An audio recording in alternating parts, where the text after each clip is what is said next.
Planty people, it's Krista with Botanical Bird, and today I wanted to talk about 10 crazy things I've done for the love of plants. And I'm hoping to put a picture of each of those things on one side of me just to share what it looked like. And I would love to hear all the crazy things that you guys have done for your plants. So the first thing, and I think I'm trying to order it in the scale of least crazy to most crazy, and I might have explained some of these before, but I was hoping to share them again. And I hope you guys like my earrings. They're fish. I just got them a couple of days ago. They were mailed to me and they're really lightweight and fun, and so I wanted to wear them.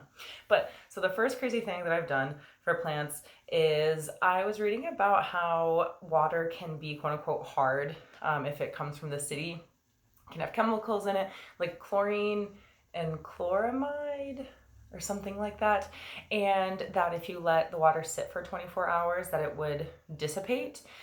But my boyfriend is a civil engineer and he works with water and stormwater, and so he was doing some research on it, and I don't even think our water in our area, in the Dallas-Fort Worth area, has chlorine.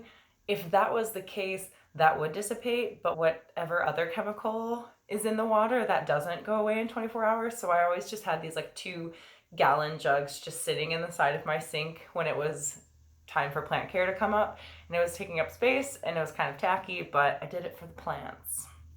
Next, I currently have my plants, as I mentioned in last week's video, split between houses because I moved twice this summer, or moved once and I'm about to move again. And so for all of my plants to get the care and love and conditions they need, I have half of them here at Angie's house, maybe like 60 plants here, and then about the other half, like 40 plants at Nicholas's house, because his house gets a lot more light, but I'm not there as often. So I was trying to balance and see what everyone needed. I have all the picky ones here, and if you want more information about that, I did a whole video about it, and I posted that last week. So if you're on YouTube, I'll put it up in the cards, and if you're on Instagram, I will put it in the description below. So I'm kind of doing the most for my plants there. The third craziest thing I've done is having plants be a factor in what house Nicholas and I are going to move into. We're looking to rent a house and move in together, and there's lots and lots of options and lots of different factors to consider, like location and square footage and appliances and plants. And so in every place we toured, I felt so uncomfortable, but I asked the leasing agent or whoever was giving us the tour, do you know what cardinal direction these windows face? And every time it was just weird being like, I have a lot of plants and I need to know. So that was a fun thing. And the house that we're going with has okay light, but it has a nice covered back porch and like a really big side yard. And so I think that'll be good because there's a tree that provides a lot of shade.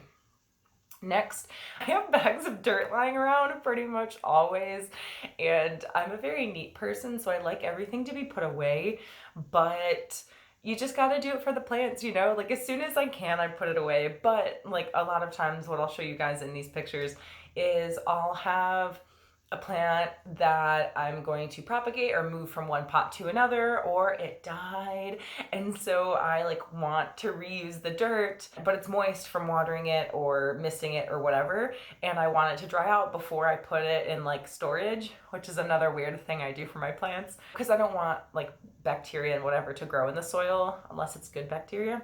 And so I just have like, I'm looking at one right now. I just have a bag of dirt sitting over there, just waiting to kind of dry out before I like pack it up and seal it. Next, the fifth craziest thing I've done for my plants is I have a plant budget. In my monthly budget, I have an app for it. I have 2 budgets actually. One is for, I think it's called miscellaneous shopping, which means plants. And then the other is home improvement. So I like to do a lot of DIY projects. And guess what? They were usually for plants. And so I kind of had those split up. They weren't always plants. Like some of it was like craftsy stuff, but a lot of times it was crafty things for plants. That's how it goes. The sixth craziest thing I've done for my plants is I basically sacrificed my apartment to the plant gods. Like I used to live in a 676 square foot or 767 square foot, less than 800 square foot apartment, and you just like walked in and you like got smacked in the face with plants pretty much.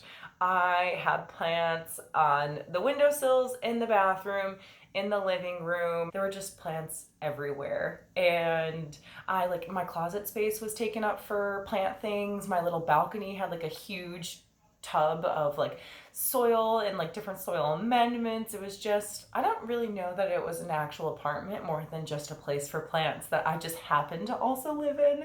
My boyfriend and his roommate used to joke around that one day we were just like, oh, like we should just get rid of my bed and we can fit more plants in there. Like, why do we need a bed?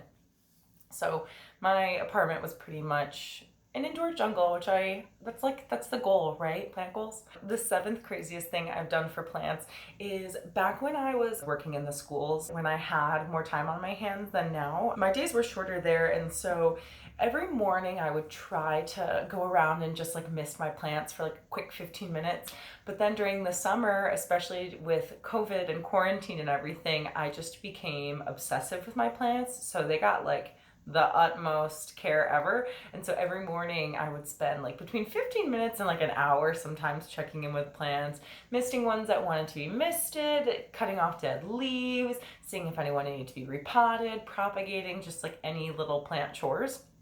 And that like had to come to an abrupt stop when I switched jobs, because I now work 10-hour days, and it starts really early in the morning, and homegirl's not going to be watering plants or anything in the morning. So we're kind of, like I think I mentioned in my last video, we're doing a survival of the fittest sort of thing right now, testing it out, seeing how it's going. So we'll see. The eighth craziest thing I've done for my plants is that when I was moving from my apartment into this house and moving some plants to Nicholas's apartment, I bubble wrapped, boxed, seat belted in my plants into my car, and like I drove them personally. I think I let Nicholas drive a couple, but I pretty much took several loads of plants in my little Toyota Corolla to Nicholas's apartment and my house, because I would not trust them to go in like a big truck or anything. We moved ourselves, so we didn't have like a moving company. But I did just several trips in my little car, and it worked out well. So it was time consuming, but very effective. No plants were too harmed in the process. I didn't break any pots. It was great.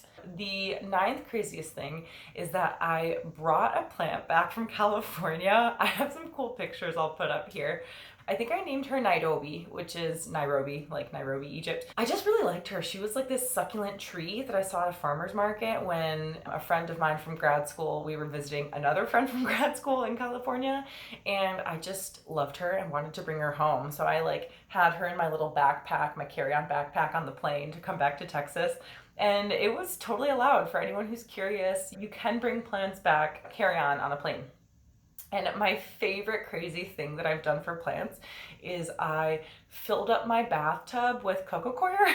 So I didn't know when you buy coco coir, it comes in like a very dense, dehydrated block, but it expands greatly. And so when I was reading the instructions, it was telling me to like add water to help break it up and let it expand and become more soil-like. And I needed an area that was well draining, but that was contained, and living in an apartment, the only thing that fits that description is a bathtub.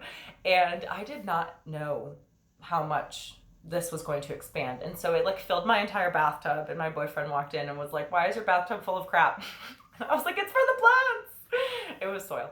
But that's probably, and I mentioned that in a previous video, but those are the 10 craziest things I've done for my plants. What crazy things have you done for yours? Put them in the comments below. Let me know.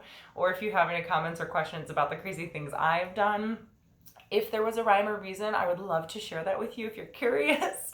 And if you like this video, please subscribe to my YouTube channel. It's Botanical Bird. Bird has a U in it, not an I. And follow my planty Instagram, which is @botanical_bird. And remember, I'm rooting for you.